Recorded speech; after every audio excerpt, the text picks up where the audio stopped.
इस वक्त आप आराम से बैठकर इस वीडियो को साल पहले 8,500 डिग्री के तापमान से उबल रही थी, या जिस जगह पर आप बैठे हैं वो जगह लाखों सालों तक बर्फ से ढकी हुई थी। ये दोनों बातें सच हैं। 50 करोड़ साल के सफर को देखने वाले हैं। जिस जगह आज हमारा सौरमंडल है, वहाँ विभिन्न प्रकार की गैस और धूल के बादल हुआ करते थे। वैज्ञानिकों के मुताबिक इन धूल के बादलों से दूर एक तारा हुआ करता था। वक्त के साथ साथ उस तारे की ऊर्जा कम होने लगी, जिसके कारण उसके अंदर एक विशाल विस्फोट हुआ। विस्फोट की वजह से अंतरिक्ष की ये धूल एक दूसरे से दबने लगी। इस दौरान बादलों में स्थित धूल के कण दबाव और गर्मी के कारण बड़े उल्कापिंड और पत्थरों में परिवर्तित हो चुके थे, और इसी दबाव की वजह से इन बादलों में स्थित रेडियो एक्टिव पदार्थ ने ग्रेविटी का निर्माण किया। इस ग्रेविटी के कारण बीच में हाइड्रोजन और हीलियम इकट्ठा होने लगे। बीच के इस भयंकर दबाव के कारण एक विशाल विस्फोट हुआ, और इसी विस्फोट के कारण हमारे सूरज का जन्म हुआ। अंतरिक्ष में फैले एस्टेरॉयड यानी क्षुद्र ग्रहों में भारी वजन की वजह से सूरज के करीब आकर सूरज की परिक्रमा करने लगे। धीरे धीरे इन्हीं एस्टेरॉयड में भारी टकराव हुआ, जिसके फलस्वरूप मरकरी, विनस, अर्थ और मार्स जैसे ग्रहों का निर्माण हुआ।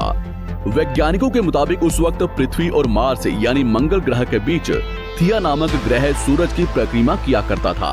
पृथ्वी पर ग्रेविटी होने की वजह से सूरज की परिक्रमा करने वाले एस्टेरॉयड अब पृथ्वी की परिक्रमा करने लगे, और धीरे धीरे करोड़ों सालों तक ये पृथ्वी पर गिरते रहे।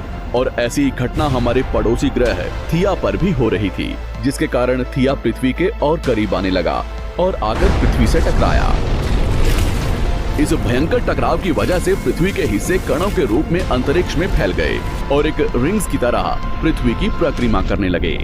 इन्हीं परिक्रमा करते हुए कणों में टकराव होने लगा, जिसके कारण हमारे चांद का निर्माण हुआ। उस वक्त पृथ्वी पर सिर्फ एक ही समुद्र हुआ करता था, और वो था 1900 डिग्री सेल्सियस की तापमान पर उबलते हुए लावे का। उबल रही थी वो सारी चीजें जिसे आज आप अलग अलग नाम से जानते हैं। वक्त के साथ साथ पृथ्वी धीरे धीरे ठंडी हो रही थी। भारी तत्व जैसे धातु और रेडियो एक्टिव पदार्थ पृथ्वी के केंद्र में जाकर इकट्ठा हो गए, और हल्के पदार्थ पृथ्वी की सतह पर आ गए। लाखों सालों तक पृथ्वी पर उल्कापिंडों की बरसात हुई, और इन गिरते हुए उल्कापिंडों में जमा था नमक, मिनरल्स और पानी। करोड़ों सालों तक इन उल्कापिंडों की बरसात होती रही, और धीरे धीरे पृथ्वी की ऊपरी सतह पानी से ढकने लगी। वैज्ञानिकों के मुताबिक यही वो वक्त था जब दूर गहरे पानी के अंदर निकलते ज्वालामुखियों से पहली बार सूक्ष्म जीवों का निर्माण हुआ। लाखों सालों बाद एक वक्त ऐसा आया जब पृथ्वी की पूरी सतह पानी से ढक चुकी थी। हमारी पृथ्वी के सबसे अंदर का कोर रेडियो एक्टिव पदार्थ से बने होने की वजह से हरदम गर्म होता रहता है, लेकिन जब भी पृथ्वी की ऊपरी जमीन ठंडी हो जाती है, तब पृथ्वी के अंदर की गर्मी बाहर नहीं निकल पाती, जिसके कारण ज्वालामुखियों का निर्माण होता है। और उस वक्त कुछ ऐसा ही हुआ। पानी से ढकी हुई पृथ्वी पर हजारों की तादाद में ज्वालामुखी निकलने लगे, और आने वाले लाखों सालों तक इन ज्वालामुखियों का निकलना जारी रहा, जिससे पानी के ऊपर जमीन का निर्माण हो रहा था। इस वक्त भी पृथ्वी पर वातावरण ना होने की वजह से अंतरिक्ष से उल्कापिंडों की बरसात हो रही थी।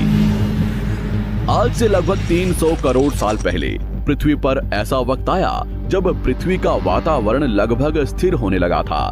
ज्वालामुखी निकलने धीरे हो गए थे, और पृथ्वी का एक दिन 12 घंटे का हुआ करता था। साल बीतते गए, और धीरे धीरे ये सूक्ष्म जीव विकसित होते गए और समूह में रहने लगे। आज से लगभग 250 करोड़ साल पहले पहली बार पृथ्वी पर ऐसे जीवों का निर्माण हुआ जो जीने के लिए ये पानी के अंदर के मिनरल्स यानी खनिज पदार्थ और धूप का इस्तेमाल करते थे, और मल त्याग के रूप में ऑक्सीजन बाहर निकालते थे। इस वक्त तक पृथ्वी पर ज्यादातर ज्वालामुखी निकलने बंद हो चुके थे, और इन माइक्रोबैक्टीरिया की वजह से वातावरण में ऑक्सीजन की मात्रा बढ़ रही थी। वातावरण में ऑक्सीजन बढ़ने की वजह से पृथ्वी का वायुमंडल बनना शुरू हुआ, और आने वाले हजारों सालों तक वातावरण में ऑक्सीजन की मात्रा बढ़ती रही, जिसकी वजह से पृथ्वी के ज्यादातर हिस्सों में ये सूक्ष्म जीव फैल गए। हजारों सालों बाद एक वक्त आया जब पृथ्वी में ज्यादा ऑक्सीजन बढ़ने के कारण ये सूक्ष्म जीव मरने शुरू हो गए। उस वक्त तक पृथ्वी का वातावरण ठंडा होने के साथ साथ ऑक्सीजन से भी भर चुका था, जिसके कारण जमीन और वातावरण में स्थित आयरन यानी लोहे के मिनरल्स पानी में स्थित ऑक्सीजन से रिएक्ट होने लगे और एक वक्त ऐसा आया जब पृथ्वी की जमीन आज के मार्स के जैसे लाल हो चुकी थी। वक्त बीतने के साथ साथ धरती की टेक्टोनिक प्लेट्स में दरार होने लगी, जिसके कारण पृथ्वी के अंदर का लावा जमीन की तरह कई लाखों सालों तक खुला उबलता रहा और यही वो कारण था जिसके कारण पृथ्वी के वातावरण में कार्बन डाइऑक्साइड की मात्रा बहुत बढ़ गई और पृथ्वी पर एसिड की वर्षा शुरू हो गई। एसिड रेन की वजह से पृथ्वी का तापमान घटने लगा और तापमान इतना घटा कि पृथ्वी के ऊपर स्थित पानी बर्फ में परिवर्तित होने लगा। पृथ्वी पर पहली बार भयंकर आइस एज आया। इस वक्त पूरी पृथ्वी सफेद बर्फ से ढक चुकी थी। आमतौर पर जब धरती पर सूरज की किरणें गिरती हैं, तब जमीन उन किरणों को सोख लेती है, मगर क्योंकि पूरी पृथ्वी बर्फ से ढक चुकी थी और क्योंकि बर्फ सफेद और चमकीली होती है, जिसके कारण सूरज की किरणें धरती पर गिरने के बाद वापस चली जाती थी। इसी कारण से पृथ्वी कई लाखों सालों तक बर्फ से ढकी रही, मगर फिर से पृथ्वी के अंदर स्थित गर्मी ज्वालामुखी के रूप में निकलना शुरू हो गई और इन ज्वालामुखियों से निकलने वाली गर्मी ने बर्फ को पिघलाना शुरू कर दिया। इसी बीच पृथ्वी की गहराई में बचे कुछ सूक्ष्म जीव धीरे धीरे बदल रहे थे और अब वो ऑक्सीजन को अपने शरीर को बड़ा और जटिल बनाने के लिए इस्तेमाल करने लगे थे। इस बीच पानी में अलग से भी छोटे समुद्री पौधे निकलने शुरू हो चुके थे। बाहर जैसे जैसे ज्वालामुखी निकल रहे थे, वैसे वैसे वातावरण कार्बन डाइऑक्साइड की वजह से गर्म हो रहा था। वक्त के साथ साथ बर्फ तो पिघलने लगी, मगर धरती पर फिर से एसिड की वर्षा शुरू हो गई, जिसके कारण फिर पृथ्वी ठंडी होने लगी और फिर पृथ्वी की ज्यादातर सतह बर्फ से ढक गई। ऐसा बार बार कई हजारों सालों तक होता रहा और इसी कारण से अब समुद्री जीव धीरे धीरे वातावरण के हिसाब से विकसित हो रहे थे। इस बीच कई सारे जीव और समुद्री जंगल्स विलुप्त हो गए, मगर जो बच गए वो धीरे धीरे पृथ्वी के बदलते तापमान के हिसाब से ढलते गए और अब हजारों सालों बाद समुद्री पेड़ बर्फ की वजह से पूरी तरह से मरते या सूखते नहीं थे। अब सूक्ष्म जीव समुद्री जीव बन चुके थे। जब फिर से ज्वालामुखियों ने पृथ्वी की बर्फ को पिघलाना शुरू किया, तब ये समुद्री पेड़ जल्दी विकसित होकर फैल गए। धीरे धीरे वातावरण में ऑक्सीजन की मात्रा बढ़ने लगी और पृथ्वी पर होने वाली एसिड की वर्षा कम होने लगी। वातावरण में ऑक्सीजन आने की वजह से पृथ्वी की ओजोन लेयर्स मोटी होने लगी और आज से लगभग 47 करोड़ साल पहले पृथ्वी की ऊपरी सतह पर पहली बार मोसोस नामक प्लांट उगना शुरू हुआ। वक्त के साथ साथ जमीन पर अलग अलग प्रकार के पौधे और पेड़ उगना शुरू हुए। एक वक्त ऐसा आया जब जमीन के पेड़ों की लंबाई लगभग 80 से 100 फीट जितनी या आज के 5 से 6 मंजिला बिल्डिंग जितनी ऊंची हो चुकी थी। ये वो वक्त था जब समुद्री जानवर समुद्र से बाहर निकल रहे थे और जमीनी जानवरों में परिवर्तित हो रहे थे। धरती की ज्यादातर जमीन एक जगह इकट्ठी हो चुकी थी, जिसे आज हम पैंजिया महाद्वीप के नाम से जानते हैं। पृथ्वी का वातावरण और तापमान लगभग स्थिर हो चुका था और अब करीब 21 से 23 घंटे का दिन हुआ करता था। अब समुद्री जीव पानी से बाहर रहने लगे थे और वातावरण के हिसाब से उनके शरीर का रंग रूप बदल रहा था। धीरे धीरे ये जमीनी जानवर डायनासोर्स में परिवर्तित हो गए। जिन डायनासोर्स ने पेड़ पौधे खाने शुरू कर दिए, उनका शरीर लंबा और विशाल रूप से विकसित होने लगा। कुछ डायनासोर्स शिकार किया करते थे, जिसके कारण वे छोटे और तेज होते चले गए।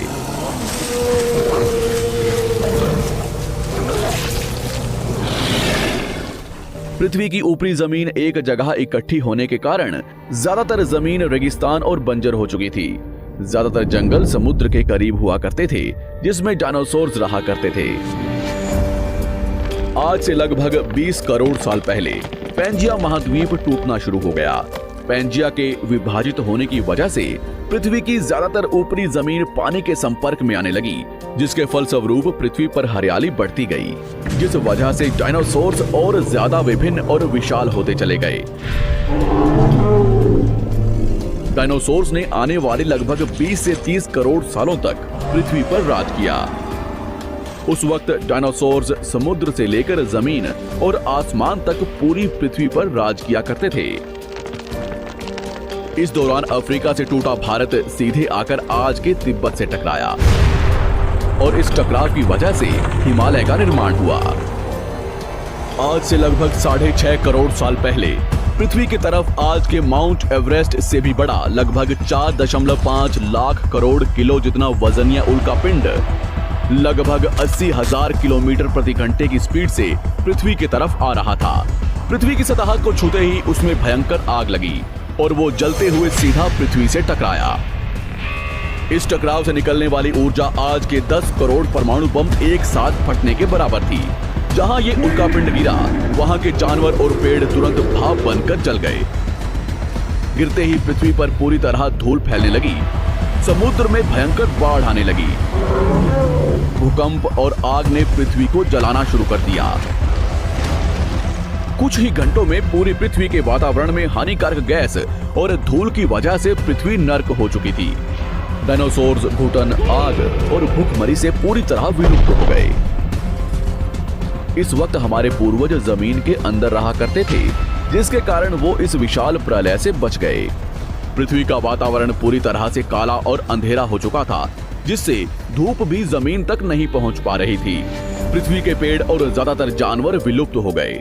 वातावरण में धूल और हानिकारक गैस के कारण पृथ्वी पर फिर से एसिड की वर्षा शुरू हो गई और फिर पृथ्वी ठंडी होकर बर्फ से ढक गई। लेकिन इस बार पृथ्वी की बर्फ लाखों सालों तक नहीं जमी रही और 80 से 90 हजार साल बाद ये बर्फ पिघलनी शुरू हो गई।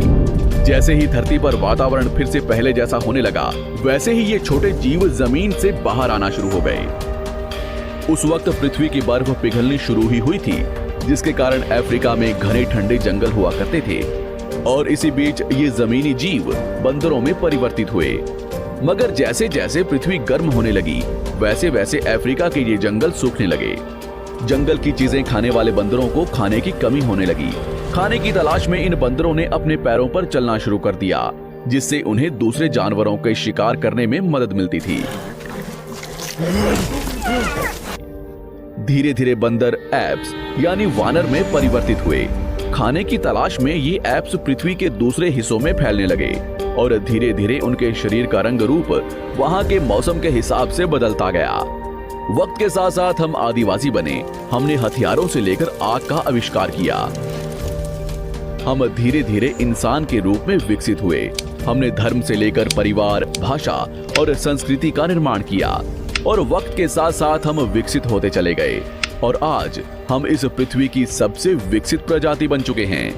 पृथ्वी को आज के जैसे बनने में लगभग 450 करोड़ साल का वक्त लगा है और हमें एक छोटे जमीन में रहने वाले जानवर से इंसान बनने में कई लाखों सालों का। मगर हमने इन 100 सालों में जितना पृथ्वी को गंदा और तबाह किया है, उतना आज तक किसी भी प्रजाति ने नहीं किया होगा। हम फिर से धरती को गर्म कर रहे हैं और कार्बन डाइऑक्साइड की मात्रा बढ़ा रहे हैं। वैज्ञानिकों का मानना है कि पृथ्वी पर फिर से विशाल परिवर्तन होने वाला है। भविष्य में पृथ्वी कैसी होगी, जानेंगे हमारी अगली वीडियो में।